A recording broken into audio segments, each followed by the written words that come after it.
درنو کتونکو نیک چاري او سلامونه ستاسو په خدمت کې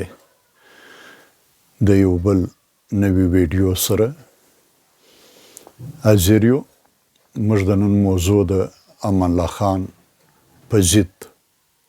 دسیسې په درو تیرو ویډیوګانو کې موږ په دې اړه په تفصیل سره خبره وکړه او نن دا ویډیو په تسلسل کې ورستۍ برخه تاسو ته وړاندې کوو. د امان الله خان په فکر د وطن د خپلواکۍ او د خپلو خلکو د سوکالۍ په لاره کې مهم خنډم دا مذهبي د مذهب په نوم چالاک خلک وو چې د مذهب په څیر د ریاست منصب هم خپل وراثت پاموي او خلک د ځان مریان بلل. امان الله خان چې د دې مذهبي دسیسه‌ګرو دسیسې او د انګریز سره د دوی نږدې مراسم په ژور نظر درک کړي همدا ډله داسې مخاطبه کړه. دا ټول ملي مصیبتونه د تاسو له لاسه تاسې ملایان چې له نمک ارامو پرته نور څه نه یې، زه به هغه څه نافظوم چې یې غواړم او زه به سطر ایجاب پرېښودل آن د بټچو په ضد عملي کړم. نه په غوړمالۍ سره پوه سئ چې زه یو انقلابي باچا یم. نوره موضوع پروفیسر حسن کاکړ په خپل اثر کې داسې روښانوي. امان الله خان بیا مخ نورو استازو ته واړوه او په جګ اواز یې وویل: زما د ګران ملت استازو، تاسو ته زما توصیه ده، هغه توصیه چې تاسې باید پوه سئ چې دغه ملایان په دغه هیواد کې په خپلو ویزو سره د دښمنو د دسیسو د خپرولو موسلان دي. زه به په خپل وخت دغه ملایانو چاره وکړم، خو تاسې استازي باید ولس په داسې حال کې کړئ چې وپوهیږي او په دغه یو موټی ملایانو باندې چې د ملت بده غواړي او ونه غولیږي. قاضي عبدالسلام بابا چې د انګریز استعمار په ضد د کوژک په دره کې د مقاومت او د وریت قوي غږ ګرځېدلی و، هم په دې عقیده و چې سپر و توره خنجر بیل د ځانه نږدم، سپر و توره خنجر بیل د ځانه نږدم، د لندن ابلیس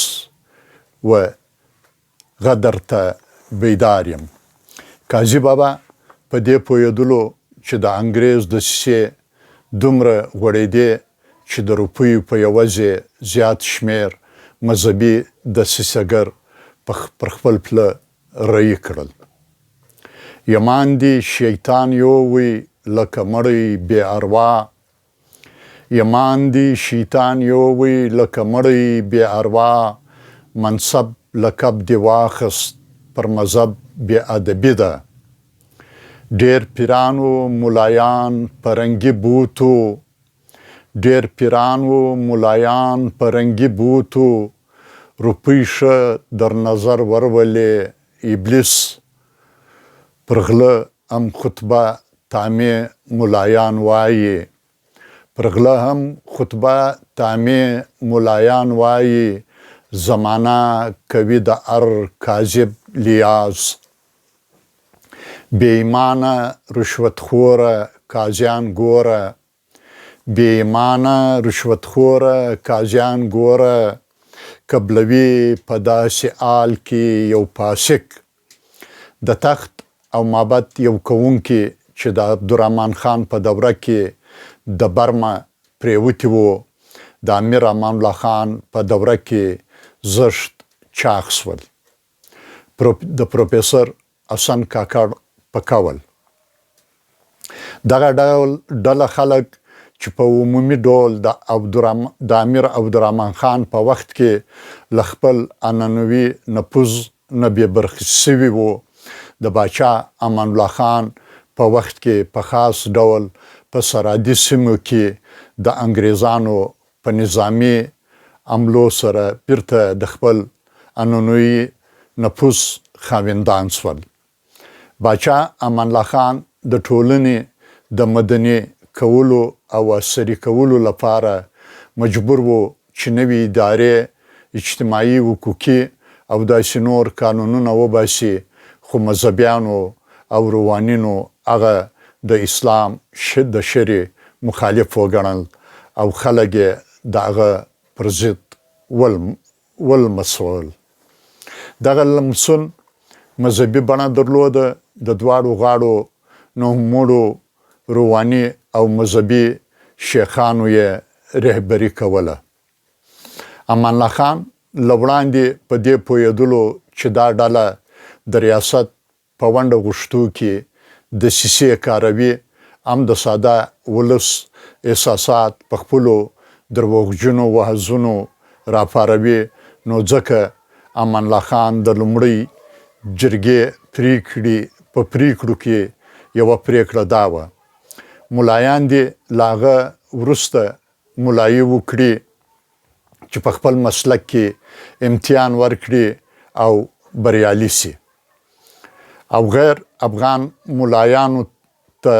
په تیره هغوی ته چې د دیوبند د مدرسې فارغان وي اجازه نه لري چې افغانستان ته ننوځي، ځکه چې دوی به یا د بدو او شریرو کسانو څخه وي او یا هم باندینی ډنډروچان او خاینان به وي. پروفیسر حسن کاکړ دا موضوع د منشي علي احمد په ماخذ داسې روښانوي. امان الله خان په دې ټینګار وکړ چې ټول دغسې ملایان د باندینی دسیسې تر اغېز لاندې دي او د خپل ایډیا په ثبوت کې شواهد هم وړاندې کړل. د غوښتل چې ټول دغسې ملایان دې له افغانستانه څخه وایستل سي یا دې په یوه ټاکلي ځای کې وي او له هغه ځایه دې بې له اجازې پرته بیرون نه سي. تخت او مابد یو کوونکي ذهني استبدادګرو په فطري توګه قوانینو معتبرینو نازولو کورنیو سره ژورې پخوانۍ او نږدې اړیکې ساتي. دا اړیکې د ځانګړو ګټو پر بنسټ وي. په وروسته پاته بزګره ټولنه کې قوانین او مذهبي زورور د طاقت او غضب سرچشمه پامیږي. همدا د طاقت سرچشمه به امان الله خان په ډیره زړورتیا ګواښل. امیر امان الله خان په جولای 1928 میلادي کال د یورپ نه واپس راغی، خو د یورپ سیاحت دغه په خیالاتو ډیر اثر کړی و. هغه غوښتو چې د افغانستان خلک د یورپ د ترقي یافته قومونو سره وژه په وژه ودرېږي او وبه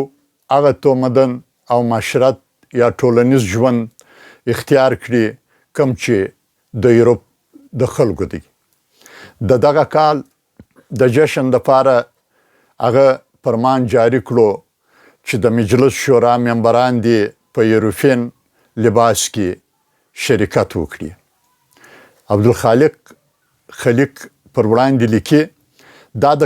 قدامت پسندو خلکو خوښه نه سوه، بل د جنکو په تعلیم یې ډیر زور اچولو چې د زړو خیالونو خلکو دا هم خوښه نه کړه. چونکه د افغانستان ترقي د انګریزانو خوښه نه وه، نو د دې خبرو نه انګریزي حکومت فایده واخیسته او د یورپ د سفر څه دروغ رښتیا یې راجمع کړل او د امیر امان الله خان پر خلاف جنگ خلک بغاوت ته آماده کړل. سټیورټ لیکي د امان الله خان په ضد د بغاوت په مهال د مشرقي څنډو په غرونو کې یو پیر لیدل سوی و چې وروسته بیا ورک سو هیڅ درکه معلوم نسو ځینې وخت یې نوم پیر کرم شاه او ځینې وخت پیر منشي شاه یادېدو خو دا باوري ده چې هغه لارنس و او دا حقیقت دی د افغانستان په غرونو کې 4 شکمن پیران ګرځېدل امان الله خان په ونې کې یو ماښام به په خپله د کابل په یو مسجد کې به د لوستونکو یو ټولګي ته د فارسي په اورپیتیجي کې درس ورکولو د وخت په تیرېدو سره یو داسې طریقه کشف کړه چې په 10 ورځو کې اورپیتیجي په اساني ښودل کېدلی شي امان الله خان غالبا د اګست په میاشت په 1928 میلادي کال په کندهار کې خلکو ته وویل زه د سیل او خوند لپاره یا د ماشینانو ترلاس کولو په غرض اروپا ته نه وم تللی بلکې د دې مقصد لپاره تللی وم چې د ترقۍ رښتونې لارې درک کړم ما چې په اروپا کې څه درک او څه زده کړل هغه به ډېر ژر ملت ته وړاندې کړم بیا دې ملت خپله پرېکړه وکړي چې زما اصل مرام څه و د خپل ملت آبادي یا د امان الله خان او ملکه سوریا شخصي ګټې که چیرې زما مرام د ځان په ګټه و نو ملت دا اختیار لري هغه دې رد کړي خو که داسې نه وي نو زه باور لرم چې تر ټولو لومړی د کندهار خلک ورباندې عمل وکړي د هېواد په ټولو سیمې کې د کندهار تر ټولو زیات زما زړه ته راتیر دی یو پلار تر ټولو ډیره مینه د هغه زوی سره لري چې تر ټولو زیات فرمان بردار وي دا و د امان الله خان د لړۍ وروستۍ برخه